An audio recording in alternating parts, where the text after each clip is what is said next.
What's up, YouTube? It's the Action Figure Grader coming back to you with an unboxing video. And I did pick up from Collector Archive Services a huge box that arrived on Sunday. And I wanted to put together a couple of videos. We're going to stick with modern for this video. But tomorrow's video will cover some vintage mint on card figures. Most of them came from the Hakes January auction, and they all turned out great, so be sure to tune in tomorrow for that. But today's video is the vintage collection as well as this, a beautiful Black Series figure. And if you guys remember, this was a wonderful gift from Stuart N, who runs Universal Toy Collector on YouTube. He and I have gotten to know each other. I've been on his channel. I need to get him on my channel at some point. He's running a 24-hour live stream to raise money for charity. I mean, the guy is just a great guy, and he sent this to me as a gift. This is the Walmart exclusive Black Series Clone Wars 50th anniversary General Grievous, and what an awesome item. I couldn't resist. I know it's kind of overkill to grade something like this, but the box or the packaging is just so big, and I wanted to have it kind of be able to display it nicely without worrying about damaging it. And I just love this kind of Clone Wars animated style General Grievous. It looks so great with the kind of color motif. He looks like he's ready for the Arctic with that kind of white and frost look, but just an awesome looking figure. So thank you again, Stuart, for sending me this as a gift. And this is the first one that I sent in that just arrived back, excuse me, from Collector Archive Service. And here is the grading on it. The card got an 85, blister got a 90, figure got a 90 for an overall 90, and Lucasfilm Walmart exclusive Clone Wars. So it's just something about the art on this really pops. I just love the way General Grievous looks there. Just a fantastic looking example. And the other thing I love about it is the back. I mean, look at the back kind of card art there. It kind of has some, you know, early production, you know, stills or cells from the animated style show, and it just looks awesome. So Stu, thank you again for that. That is incredible, and it really does display nicely inside the CAS case there. Okay, now next I've got some vintage collection that also returned as part of the 30-day turnaround with CAS. This one was not. I sent this, I believe, back in September, and the timing just worked out where they could send it in the same batch as this to save on shipping. But this is one that arrived back. This is the Mandalorian Death Watch Airborne Trooper VC-247, I believe. But what an awesome looking card image there. This is actually the only vintage collection in this batch that I'm going to keep.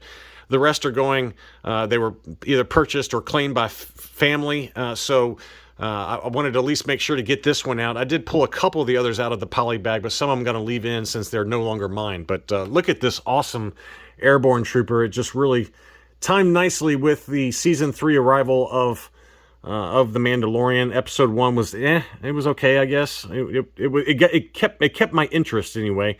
But you know, just some issues about it. But I'm gonna keep watching it, obviously, because I love The Mandalorian. But the first episode was a little too clean. Maybe it's just my imagination, but everything just felt too clean and shiny. But this one got a beautiful score here. Death Watch Airborne Trooper. Yeah, it is the VC number 247. Straight 95s for the subscores. Card, blister, and figure all got 95s. And it more than makes up for the other one that I sent in that did not do very well. But here's the back of the card, VC-247. And I've got several of these that I'm going to be showing you here in a second. But I've got the Ahsoka's Clone Trooper, Ahsoka Tano Corvus, and I do have this one, the Super Commando Captain, coming back hopefully soon from grading. That one's one of my favorites with that horned kind of helmet there. It looks really awesome. But there is the VC-247 Death Watch Airborne Trooper on the back, and it just turned out great with the overall 95 score. And that makes up for this one. This one, you know, as part of the issues we've talked about with Big Bad Toy Store's collector grade, this is yet another example where I had sent it in prior to looking at it closely, and it did come back with an 80+. It had two 95 subscores, so the blister and the figure got 95s, but the card got an overall 80. I'm not going to take this one out of the poly bag because this one has been claimed by a good buddy of mine. So unfortunately, that one did get the 80+. That was really the only dud in this whole batch, though. This is the Death Watch Mandalorian. This one got a 90. This one has been claimed by some family, and the card got an 85, blister got a 95, figure got a 95, Death Watch Mandalorian VC 219. I've already got this one in my collection, graded CAS 95, so you can go back and look at the channel if you want to take a closer look at this outside of the poly bag. Next up is another Ahsoka Tano Corvus. This is another one I've already got, a 95 grade example, so this one has also been claimed.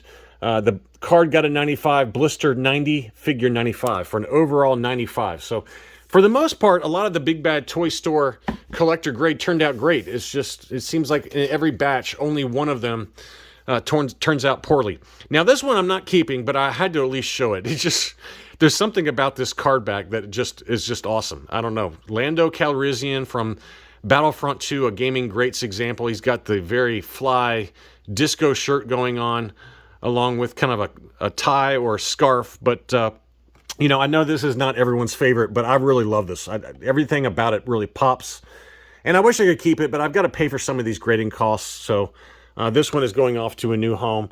The card got a 90, blister 95, figure 95. It only got the 90, so it just missed a 90 plus on that one. But congrats who picked this one up, because I wish I could keep it. But I do have the Shea Vizsla in a 95 grade. I wish I could keep this Lando gaming greats, but I cannot do it. So VC 238. I think I've got one more collector grade Big Bad Toy Store in my closet, so maybe I'll check it out closely before I send that one in as a keeper. But I got to get some of these bills paid from CAS. They really I've spent a lot of money with them because of that 30-day turnaround. I wanted to take as much of advantage of it as I could.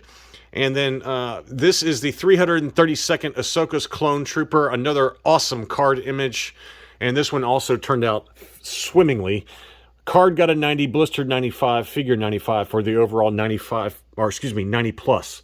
But just another nice example that I cannot keep either, but I wish I could. But I'm going to have to pass this one on to a close friend of mine, VC 248. But that really, I think I've got 3 Palatoy Tri logos still in grading as part of that 30-day turnaround. But I feel like I took a really good advantage of it. And as part of that 30-day turnaround, be sure to tune in to tomorrow's video where I unbox 5 mint on card vintage Kenner and Palatoy figures that I picked up from Hakes, as well as one more Empire Strikes Back vintage Kenner figure that was not part of the Hakes pickups from January, but all of those turned out great. If you guys are interested, I did put together a slideshow for all of these figures at the end of this video, along with a close-up of the grading label. But thanks so much for watching, and part 2 will be tomorrow. Thanks again, and I'll be back soon.